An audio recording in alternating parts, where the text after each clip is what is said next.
ये सारा क्षेत्र रुक जाओ रुक जाओ रुक जाओ। किसान प्रधान इलाका है। यहाँ की जमीन, यहाँ की धरती, यहाँ के लोग कड़ी मेहनत कर अन्न उत्पादन कर देश सेवा का कार्य।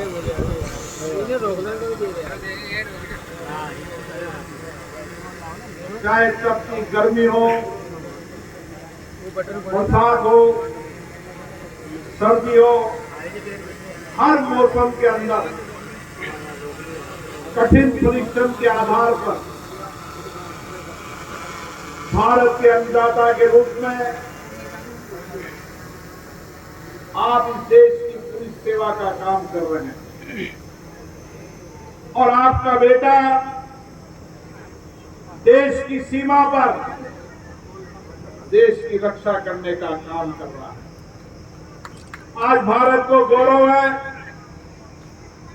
भारत का सामर्थ्य है, भारत की शक्ति है हमारी सेना।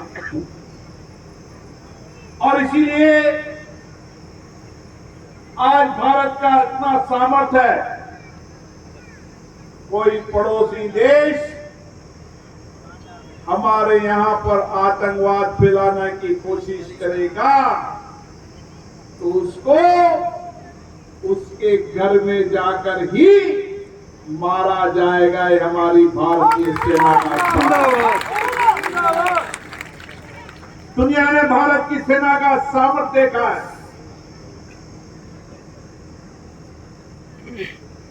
पहलगांव हमारे 27 लोग आतंकवादियों ने निर्दोष मारे। उस समय भारत के प्रधानमंत्री ने कहा था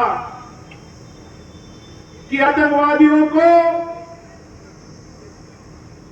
जहां पर भी वह रह रहे होंगे और जो भी देश उनको संरक्षण दे रहा होगा उसको परिणाम भुगतना पड़ेगा। और ये काम भारत की सेना करेगी। और भारत की सेना ने दुनिया को बताया कि आतंकवाद का परिणाम क्या होता है। और आज इस भारत की धरती पर अगर कोई भी आतंकवाद की गतिविधि होगी, आतंकवाद फैलाकर लोगों में भय आतंक का वातावरण पैदा करने का प्रयास करेंगे तो उसका परिणाम उससे भी गंभीर होगा। 2 टाइम की रोटी की मोहलत भी नहीं मिलेगी। ये सामर्थ भारत है। हम 1947 के अंदर दोनों देश का विभाजन हुआ था, एक साथ विभाजन हुआ था। आज भारत कहां है, पाकिस्तान कहां है, आपने देखा होगा। भारत जहां दुनिया में तेजी से आगे बढ़ रहा है, वहां पर पाकिस्तान 2 टाइम की रोटी के लिए जिद्दोजहद कर रहा है। अपने संपत्तियों को गिरवी रखकर, लोन लेकर, ऋण लेकर हमसे आतंकवाद करने का प्रयास कर रहा है। अभी तो एक परिणाम देखा है, अगर भविष्य में किया तो इससे गंभीर परिणाम भुगतने पड़ेंगे। ये भारत का सामर्थ्य, ये भारत के किसान के बेटे की ताकत है। जहां पर रेगिस्तान की धरती हो, राजस्थान की सीमा हो, जब आप जाकर देखेंगे इस तपती गर्मी के अंदर भी ये किसान का बेटा भारत की रक्षा करने का काम कर रहा है। जब 30-25 डिग्री टेम्परेचर नीचे रहता है, बर्फ की शिलाएं रहती है, आदमी खड़ा हो तो बर्फ की तरह जम जाए, उस समय भी किसान का बेटा देश की लेह लद्दाख के अंदर जम्मू कश्मीर की सीमा पर रक्षा करने का काम करता। इसलिए जब आपके बीच में आता हूं तो मुझे लगता है कि इस इलाके के अंदर जो खेती प्रधान इलाका है, हम किस तरीके से किसान की आमदनी को बढ़ाएं और किसान की आमदनी को बढ़ाने के लिए जहां सिंचाई के साधन होना चाहिए वहां बेटर रोड कनेक्टिविटी चाहिए और बिजली होनी चाहिए। आज मैं गर्व के साथ कह रहा हूं, बड़ौद की धरती पर आने वाले समय के अंदर इस सारे इलाके के अंदर एक जमीन इंच भी ऐसी नहीं रहेगी जो सिंचित नहीं होगी। आने वाले समय के अंदर हमारे पीपलदा के उस इलाके के अंदर चाहे वह केथुड़ा हो, शेरगढ़ हो, ककराव गांव, जटवाड़ी हो, इस सारे इलाके के अंदर तेल क्षेत्र में होने के कारण पानी नहीं पहुंचता था। ये 4000 हेक्टेयर से ज्यादा जमीन है। आने वाले समय में ईआरसीपी योजना के तहत यहां साइफन बनकर हम चंबल की नहरों में पानी डालकर किसान के अंतिम छोर तक पानी पहुंचाने का काम करें। इतना ही नहीं, हमारे नहरी तंत्र को सुदृढ़ करने के लिए 2300 करोड़ रुपए से सारे नहरी तंत्र को सुदृढ़ करेंगे ताकि किसान के अंतिम छोर तक पानी पहुंचे। अभी मुझे कोटड़ा दीप सिंह के अंदर और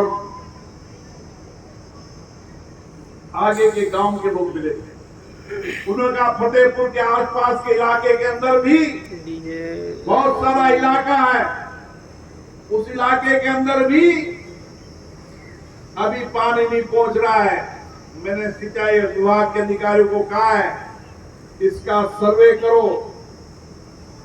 बुढ़ादीप के आसपास के सारे गांव, उन गांव के अंदर आने वाले समय के अंदर जो 4000 हेक्टेयर जमीन वहां की बची हुई है उसको भी सिंचित करो, हमारी योजना है। ये हमारा साथी खड़ा है, क्या नाम है तुम्हारा? जमुना शंकर केवट ने एक छोटी सी बात एक गांव में बताई। अभी मुझे बुढ़ादीप में और जमुना शंकर केवट चाहे छोटा कार्य करता हो लेकिन बड़ी बात करता हो, तो हमने उसी समय उसके सामने बुलाकर कहा कि इस इलाके को भी सिंचित करने का काम। आने वाले समय के अंदर नौनेरा बांध से जो नहर निकलेगी, जिस इलाके के अंदर असिंचित है उन सारे इलाके को सिंचित करने का काम करेंगे ताकि इस इलाके को हम अन्न प्रधान और बना सकें। लेकिन अन्न प्रधान के साथ साथ उस अन्न की मार्केटिंग करने के लिए, बेचने के लिए रोड कनेक्टिविटी भी बेटर होना चाहिए। और इसीलिए ये जो आज पुलिया का लोकार्पण हो रहा है, ये लोकार्पण की शुरुआत 2018 के अंदर जब वसुंधरा राजे जी की सरकार थी, उस समय ईआरसीपी योजना के मद में इस पुलिया की स्वीकृति हुई थी। लेकिन उससे लेकर अभी तक इसका निर्माण कार्य की गति धीमी चल रही थी। आज ये बड़ौद की पुलिया जो निश्चित रूप से कई समय जब तेज बाढ़ आती थी, तूफान आता था, उस समय पुलिया में पानी बढ़ने के कारण इटारसी के लोगों के बाल के अवरोधक हो जाते थे। अब इस पुलिया बनने के बाद कोई मां का अवरोधक नहीं होगा। और इतना ही नहीं, पुलिया के बाद इस सारे इलाके के अंदर जो भी गांव ऐसे हैं, उन सारे गांव को रोड कनेक्टिविटी से जोड़ेंगे।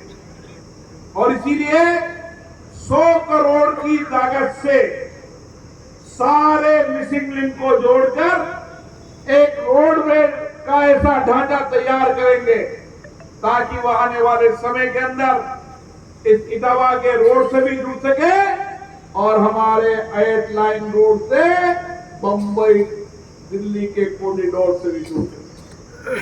और जब बंबई दिल्ली का कॉरिडोर नवंबर दिसंबर तक जो बड़ा हुआ पेज भी पूरा होने के बाद जब यहां से किसान अपने माल को लेकर जाएगा तो 4.5 घंटे के अंदर दिल्ली की आजाद मंडी के अंदर अपने माल को बेच पाएगा।